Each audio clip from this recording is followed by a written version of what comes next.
Գեղարքունիքի Վարդգես Պետրոսյանի անվան մարզային գրադարանում դիմավորում են ֆրանկոֆոնիայի միջազգային կազմակերպության ծրագրերի ներկայացուցիչներին։ Մարզային գրադարանը մեկն է Հայաստանի բազմաթիվ գրադարաններից, որտեղ ստեղծվել են ֆրանսիական գրականության անկյուններ։ Մինչ ընթերցողին առաջարկվող ֆրանսերեն գրքերի ցանկին ծանոթանալը հյուրերը շրջայց են կատարում բոլոր բաժիններում, հետաքրքրվում այն ծրագրերով ու միջոցառումներով, որ իրականացնում է գրադարանը։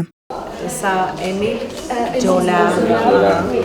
Գեղարքունիքի մարզային գրադարանում ֆրանսերեն գրքերի անկյունը ստեղծվել է դեռևս 2024-ին ֆրանկոֆոն օրերի շրջանակում։ Այդ օրից ի վեր գրքերի թիվն ավելացել է եւ այս այցելությամբ նախատեսվում է լրացուցիչ համալրում։ Հիմնական նպատակը հենց դա է, որովհետև քաղաքում եւ հարակից գյուղերում շատերը ցանկանում են ուսումնասիրել ֆրանսերենը կամ արդեն գիտեն այն։ Այս առումով շատ կարևոր է համալրել եւ մեծացնել ֆրանսալեզու գրքերի ֆոնդը, հաշվի առնելով ընթերցողների նախասիրությունները։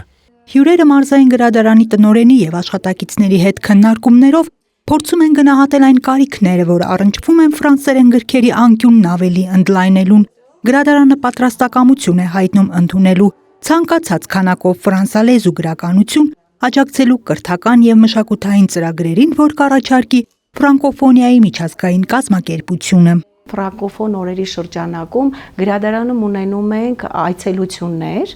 եւ այդ այցելությունները նպաստում են, որպեսզի համագործակցությունը լինի եւ ավելի է համալրվում մեր ֆրանսիական գրականության անկյունը, ինչը նպաստում է երկու երկրների մշակույթների զարգացմանը։ Կարծում ենք, որ այս այցելությունը կնպաստի մեր հետագա համագործակցություններին եւ նոր ծրագրերի, նոր գաղափարների առաջացմանը։ Հանդիպմանը մասնակցող ընթերցողներն էլ ներկայացնում են մարզում ֆրանսերեն լեզվի դասավանդման դպրոցական եւ արտադպրոցական ծրագրերը, որոնց իրենք մասնակցում են։